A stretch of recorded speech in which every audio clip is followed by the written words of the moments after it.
আসসালামু আলাইকুম ওয়া রাহমাতুল্লাহি ওয়া বারাকাতুহু। দেশ এবং প্রবাস থেকে যারা আমার ভিডিও দেখতেছেন সকলকে জানাই আন্তরিক শুভেচ্ছা। আসলে একটি তথ্য দেওয়ার জন্য এই ভিডিওটা করতেছি। ভিডিওটা দয়া করে সম্পূর্ণ দেখবেন যারা সৌদি আরবে ইমামতের বিষয়ে আসতে চান।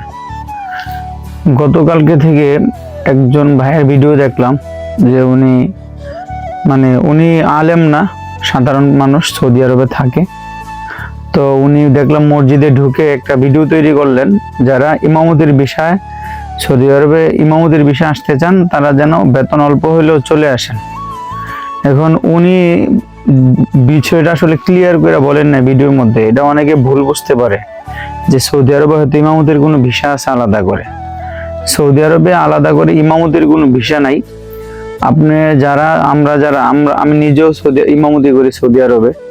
তো আমরা যারা ইমামতি করি আমরা মূলত আমেল মঞ্জিল ভিসায় এসে ইমামতি করি, ঠিক আছে। এখন যারা সৌদি আরবে ইমামতি করতে আসতে ইচ্ছুক তাদের উদ্দেশ্যে বলতেছি যে আপনারা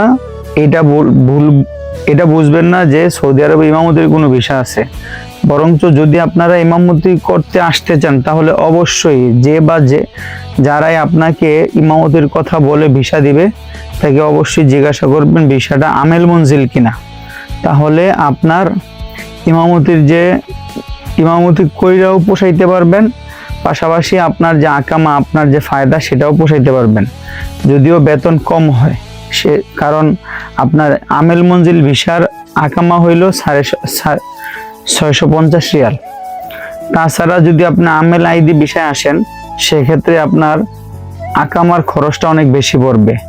একটা কথা মনে রাখবেন, আপনি যদি আমেল মঞ্জিল ভিসায় এসে বড় ধরনের কোনো কাজ আপনি করতে চান সেক্ষেত্রে আপনি আমেল মঞ্জিল ভিসা থেকে আমেল আইডি ভিসায় যাইতে পারবেন, কিন্তু আমেল আইডি ভিসা থেকে আমেল মঞ্জিল ভিসায় কিন্তু আসতে পারবেন না। এই কথাটা আপনি কিন্তু মাথায় রাখতে হবে। সৌদি আরবে যারা প্রথম যে ভিসায় আসে অনেক ধরনের বিষয় তো আছে। আপনার ধরেন আমেল আইডি ভিসা, ঠিক আছে, সাওয়াক্কাস, আমেল মঞ্জিল, আরো যত ভিসা আছে, উপরের যে ভিসাগুলো আছে দামি যে ভিসাগুলো আছে যেগুলাতে আপনি বড় বড় কাজ করতে পারেন, বড় কাজের ভিসা থেকে কিন্তু আপনি ছোট কাজে আসতে পারবেন না।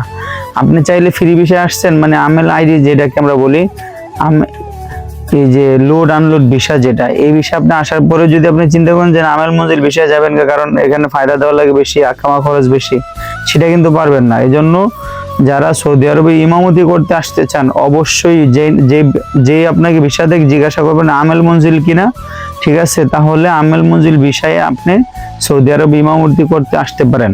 আর একটা কথা মনে রাখবেন, আপনি যদি আমেল আইডি ভিসায় আসেন তাহলে আমেল মঞ্জিল করতে পারবেন না। যদি আমেল মঞ্জিল ভিসায় আসেন তাহলে আমেল আইডি ভিসা কি করতে পারবেন, পরিবর্তন করতে পারবেন।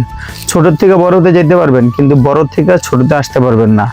আশা করি আমার কথাগুলো আপনারা বুঝছেন। অবশ্যই ভালো থাকবেন, ভিডিওটা শেয়ার করবেন।